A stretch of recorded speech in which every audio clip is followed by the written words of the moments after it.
माँ बेटे का अनमोल प्रेम। माँ, मुझे कुछ महीनों के लिए विदेश जाना पड़ रहा है।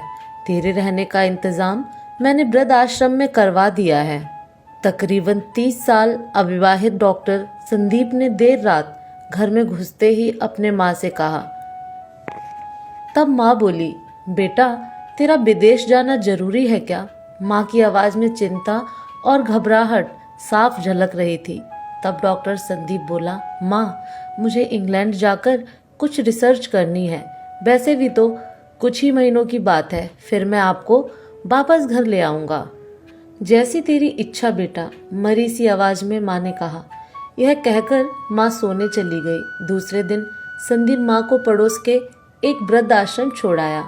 वृद्ध आश्रम में आने पर शुरू में हर व्यक्ति के चेहरे पर जिंदगी के प्रति हताशा और निराशा साफ झलकती थी, लेकिन जानकी देवी जी के चेहरे पर वृद्ध आश्रम में रहने के बावजूद कोई शिकन तक न थी। एक दिन आश्रम में बैठे कुछ बुजुर्ग आपस में बातें कर रहे थे। उनमें से 3-4 महिलाएं भी थीं। उनमें से एक महिला बोली, डॉक्टर का कोई सगा संबंधी नहीं था क्या, जो अपनी माँ को यहाँ छोड़ गया? तब वहाँ बैठी एक महिला बोली, जानकी देवी जी के पति की मौत जवानी में ही हो गई थी।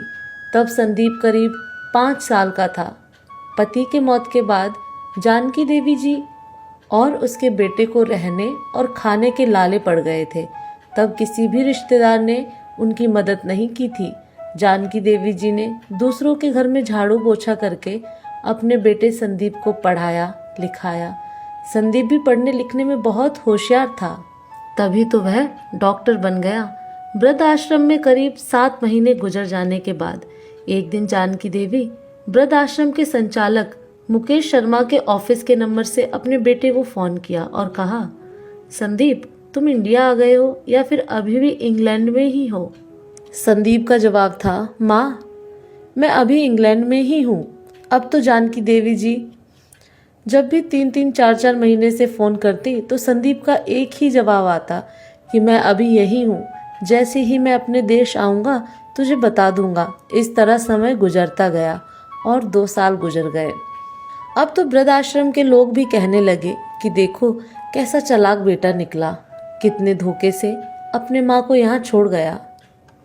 तभी आश्रम का एक अन्य बुजुर्ग बोला, मुझे तो नहीं लगता कि डॉक्टर कोई विदेश गया होगा, वह तो बुढ़िया से छुटकारा पाना चाह रहा था। तभी किसी और एक बुजुर्ग ने कहा, मगर वह तो शादीशुदा भी नहीं था, फिर कोई होगी गर्लफ्रेंड जिसने कहा होगा पहले माँ के रहने का अलग इंतजाम करो, तभी मैं तुमसे शादी करूँगी। 2 साल आश्रम में रहने के बाद जानकी देवी जी को अपनी नियति का पता चल गया। बेटे का गम उन्हें अंदर ही अंदर खाने लगा। वह पूरी तरह टूट गई। 2 साल आश्रम में और रहने के बाद एक दिन जानकी देवी जी की मौत हो गई। उनकी मौत पर आश्रम के लोगों ने आश्रम के संचालक शर्मा जी से कहा, इसकी मौत की खबर इसके बेटे को तो दे दो, हमें तो नहीं लगता कि वह विदेश गया होगा, वह होगा यहीं कहीं अपने देश में। तभी शर्मा जी बोले, इसके बेटे को मैं कैसे खबर करूं, उसे मरे तो 3 साल हो गए। शर्मा जी की यह बात सुनकर वहां उपस्थित सभी लोग हैरान रह गए।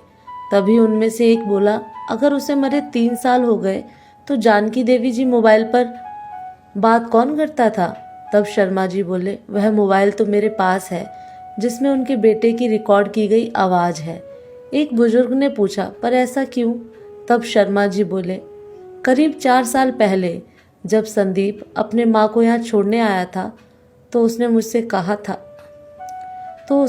कहा कि शर्मा जी, मुझे ब्लड कैंसर हो गया है और डॉक्टर होने के नाते यह मैं अच्छी तरह जानता हूँ कि इसकी आखिरी स्टेज में मुझे बहुत तकलीफ होगी। मेरे मुंह और मेरे मसूड़ों से खून भी आएगा।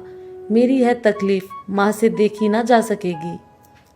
वह तो जीते जी मर जाएगी, मुझे तो मरना ही है, पर मैं नहीं चाहता कि मेरे कारण मेरे मरने से पहले मेरी माँ मरे।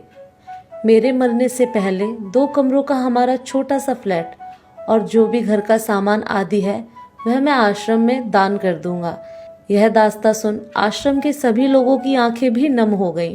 जानकी देवी जी का अंतिम संस्कार आश्रम में ही कर दिया गया। उनके अंतिम संस्कार में शर्मा जी ने आश्रम में रहने वाले बुजुर्गों के परिवार वालों को भी बुलाया। माँ बेटे के इस अनमोल प्यार और अटूट दास्तां का कुछ लोगों पर इतना असर हुआ कि कुछ बेटे अपने बूढ़े माँ बाप को वापस घर ले गए। उम्मीद करते हैं माँ बेटे के अनमोल प्यार की कहानी ज़रूर पसंद आई होगी। अगर कहानी पसंद आई तो इसे अपने दोस्तों के साथ भी शेयर ज़रूर करिएगा।